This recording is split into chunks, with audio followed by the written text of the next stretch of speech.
Good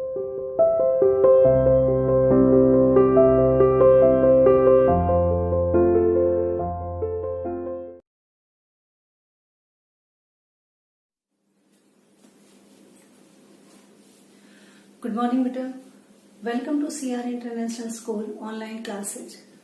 बेटा आज हम आपका 12वीं कक्षा का रीडर सेक्शन से 18वां चैप्टर पढ़ रहे हैं और पहली वीडियो में हमने इसका एक पार्ट पढ़ लिया था, यानी फर्स्ट पार्ट जो था वो था आपका श्रम विभाजन और जाति प्रथा। अब जो दूसरा पार्ट है इसमें जो भीमराव अंबेडकर हैं आपके लेखक, वे कहते हैं कि मेरी कल्पना का आदर्श समाज, यानी मेरी कल्पना में यानी मेरी इमेज में मेरा एक समाज जो है वो कैसा होगा, आदर्श समाज होगा जिसमें सभ्य जनता और शुद्ध विचार और सभी के साथ भाईचारे की भावना लोगों में होगी। तो वो कहते हैं मैं कैसा समाज चाहता हूँ। आप भी चाहते हैं कि अच्छा देश बने, अच्छा समाज बने, हमारे आसपास अच्छे लोग रहें, तो एक कल्पना होती है। तो ऐसे ही भीमराव अंबेडकर ने भी एक अच्छे समाज की कल्पना की थी। कैसे समाज की, वो कौन कौन से पॉइंट उन्होंने अपने समाज में रखे थे। वे कहते हैं कि समाज में एकता और भाईचारा, यानी कि एक ऐसा समाज बनाए हम जिसमें एकता और भाईचारे की भावना लोगों में हो, सब मिलजुल कर रहें और भाईचारे के साथ रहें, एकता से रहें, किसी में किसी भी चीज को लेकर मतभेद नहीं हो। दूसरा वो कहते हैं कि समान व्यवहार और समान अधिकार, यानी कि सभी समाज में जितने भी लोग हैं उनको समान व्यवहार किया जाए, यानी सबके साथ एक जैसा रूल फॉलो हो। ठीक है, उसके साथ साथ वो कहते हैं समान अधिकार भी मिले, यानी सबको एक जैसे अधिकार दिए जाए, कोई भी उनकी नजर में छोटा और बड़ा नहीं होना चाहिए। फिर वो तीसरे पॉइंट में कहते हैं कि समाज का विकास चहुं ओर हो, यानी समाज में अगर किसी भी तरह से अगर हम विकास करते हैं तो हम एक हिस्से में विकास ना करें, पूरे यानी ऊपरी से लेकर जमीन तक उसका असर होना चाहिए, यानी हर सुख सुविधाएं लोगों तक पहुंचनी चाहिए, चाहे वो उच्च वर्ग का हो, चाहे वो निम्न का हो, या पिछड़ा वर्ग हो, या फिर वो क्या है अनुसूचित जनजाति का हो, या जो भी है निम्न जाति का हो, हर जाति में वो बदलाव आना चाहिए। ऐसा नहीं हो, और उसमें भागीदारी भी सबकी हो। भागीदारी में वो बताते हैं कि पढ़े लिखे पुरुषों के साथ साथ महिलाओं को भी शामिल किया जाए, उनके विचार सुने जाए, उनको कुछ अधिकार दिए जाएं, कुछ कर्तव्य दिए जाएं, ताकि वो उनको क्या है फॉलो कर सकें, समाज में कुछ बदलाव ला सकें, उनको बराबरी का हक दिया जाए, उनसे भी पूछा जाए भाई समाज में क्या कैसे परिवर्तन हो सकता है। तो ये सारी चीजें मिलाकर उन्होंने एक आदर्श समाज की कल्पना की थी और कैसा समाज था उनकी नजरों में आदर्श। और आप अब किताब से पढ़ेंगे, तो किताब से पढ़ना है तो आगे चलते हैं किताब पर। भीमराव अंबेडकर की नज़र में एक आदर्श समाज की वो स्थापना करना चाहते थे और उनकी कल्पना थी कि समाज में एक आदर्श समाज बनाया जाए जो आइडल समाज हो। जाति प्रथा के खेदजनक परिणामों की नीरस गाथा को सुनते सुनते आप में से कुछ लोग निश्चय ही उब गए होंगे। इसलिए कहता है ये स्वाभाविक भी है कि भाई जाति प्रथा के कारण ऐसा हो रहा है तो दुख भी होता है। अतः अब मैं समस्या के रचनात्मक पहलू को लेता हूँ। कहते समस्या जो बनी हुई थी अब हम उसको रचनात्मक तरीके से पेश कर सकते हैं। मेरे द्वारा जाति प्रथा की आलोचना सुनकर आप लोग मुझसे प्रश्न पूछना चाहेंगे कि यदि मैं जातियों के विरुद्ध हूँ तो फिर मेरी दृष्टि में आदर्श समाज क्या है, यानी कि अगर मैं जाति के विरुद्ध हूँ फिर आदर्श समाज कैसे बनाया जाए। ठीक है, यदि ऐसा पूछेंगे तो मेरा उत्तर होगा कि मेरा आदर्श समाज में क्या हो, स्वतंत्रता हो, समानता हो, भ्रातृता का मतलब होता है भाईचारा आदि पर ही आधारित होगा। यानी भीमराव अंबेडकर जो हैं उनकी नजर में जो समाज बनेगा उसमें तीन चीजें होंगी, स्वतंत्रता, समता और भ्रातृता। समता का मतलब इक्वलिटी, ठीक है, और भ्रातृता का मतलब भाईचारा। क्या यह ठीक नहीं है? भाईचारे में किसी को क्या आपत्ति हो सकती है, यानी भाईचारे से रहेंगे तो कोई दिक्कत नहीं है।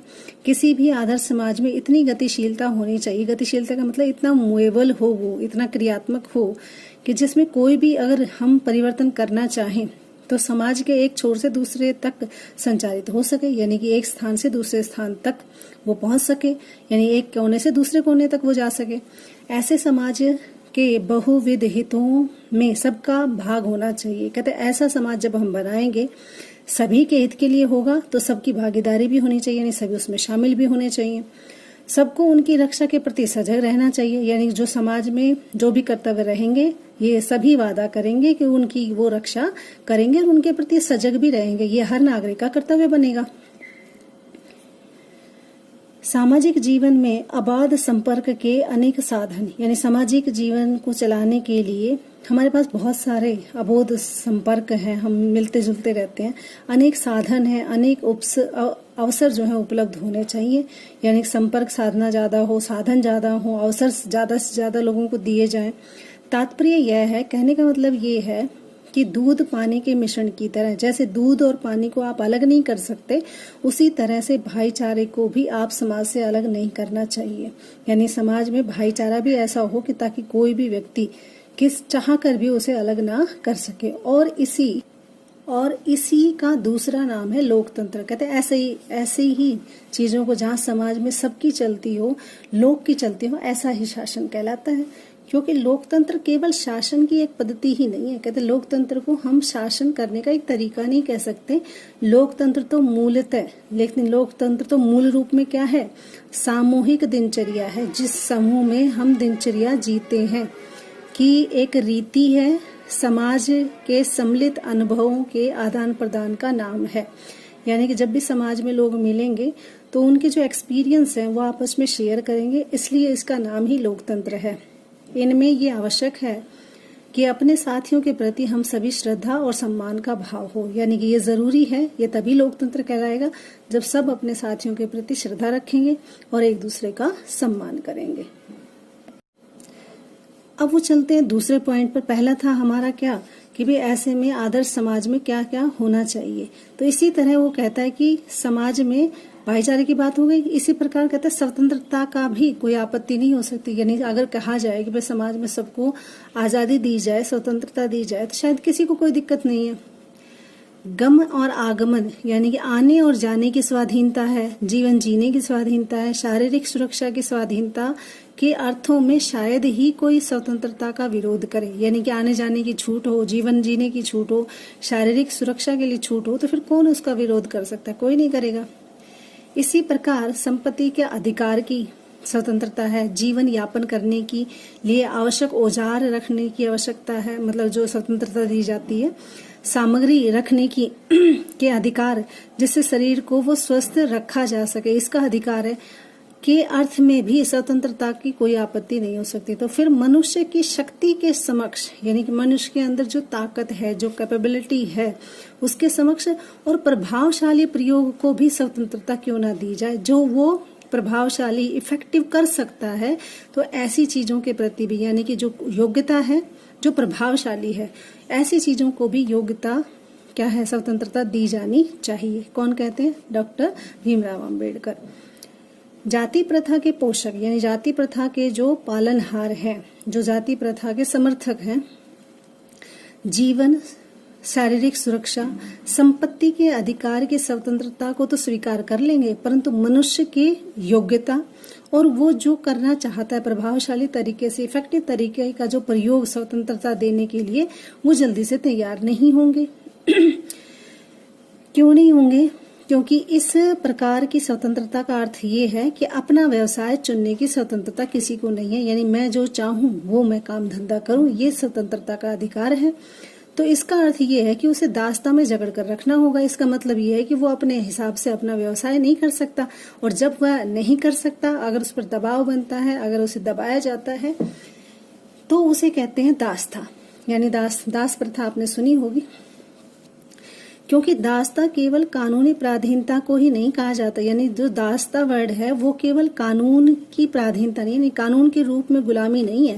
कहते दास्ता में तो वो दशा भी आ जाती है, या वो सिचुएशन भी आ जाती है, जिसमें कुछ व्यक्तियों को दूसरे लोगों के द्वारा निर्धारित व्यवहार, कर्तव्य पालन करने के लिए विवश होना पड़ता है। कहने का मतलब ये कि कुछ व्यक्ति हैं जो दूसरे व्यक्तियों को अपने हिसाब से काम करने के लिए और अपने कर्तव्य का पालन करने के लिए मजबूर करते हैं कि नहीं, तुझे ऐसा ही करना पड़ेगा जैसा मैं कह रहा हूं।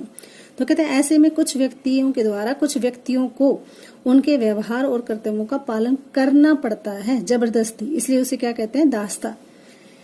इस स्थिति कानून पराधीनता न होने पर भी, कहते ये जो दशा है ये कानूनी पराधीनता नहीं है कि आप किसी कानून में लिखा हुआ कि आप किसी को दास बना सकते हो, नहीं होने पर भी हमारे समाज में पाई जाती है।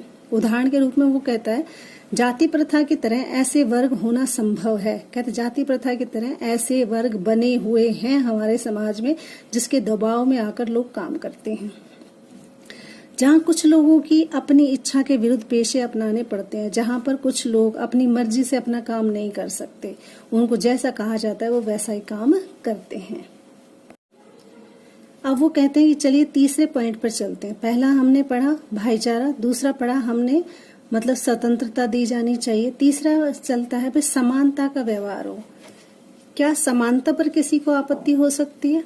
फ्रांसीसी क्रांति के नारे में समता शब्द विवाद का विषय था, यानी फ्रांसीसी क्रांति के कारण जो वहां फ्रांस में बदलाव आए उसमें समानता ही सबसे बड़ा विरोध था, यानी समान नहीं थे वहां पर लोग, इसलिए लोगों ने कहा हमें इक्वल करो, ठीक है, हर तरह से हमें समान होना चाहिए, अधिकार के प्रति भी कर्तव्य के प्रति भी, नौकरी के यानी बराबरी का हक मिले, यही सबसे बड़ा फ्रांसीसी क्रांति का उदय का कारण था।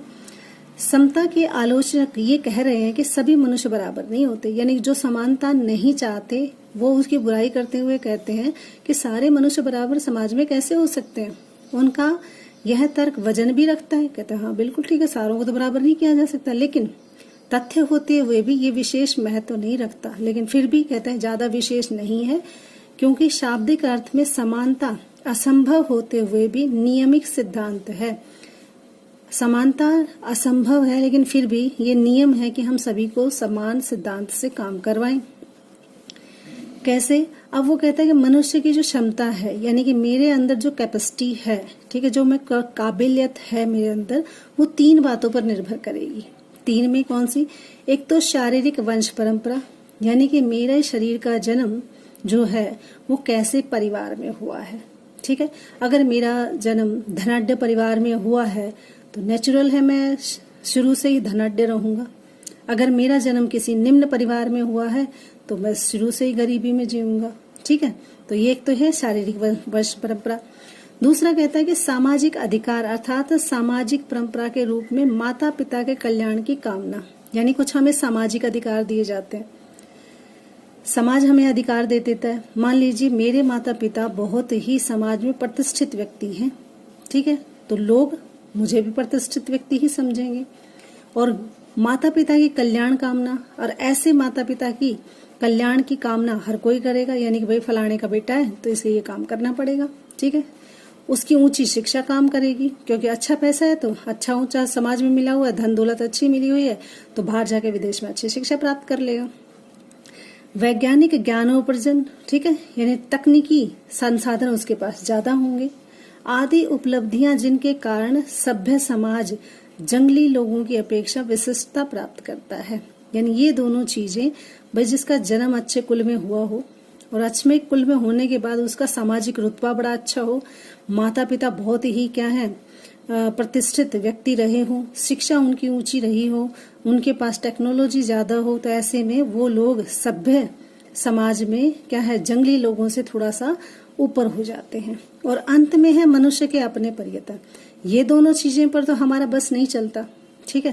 भाई मेरा जन्म निम्न परिवार में होगा तो मेरा बस कहाँ चलेगा, मेरे पास इतनी प्रतिष्ठा नहीं है, मेरे माँ बाप का समाज में इतना रुतबा नहीं है, बेचारे गरीबी में जीकर अपना काम गुजारा कर रहे हैं, किसी से कोई खास जान पहचान नहीं है, ना उन्होंने ऊंची शिक्षा ली, ना समाज में कोई उनको जानता।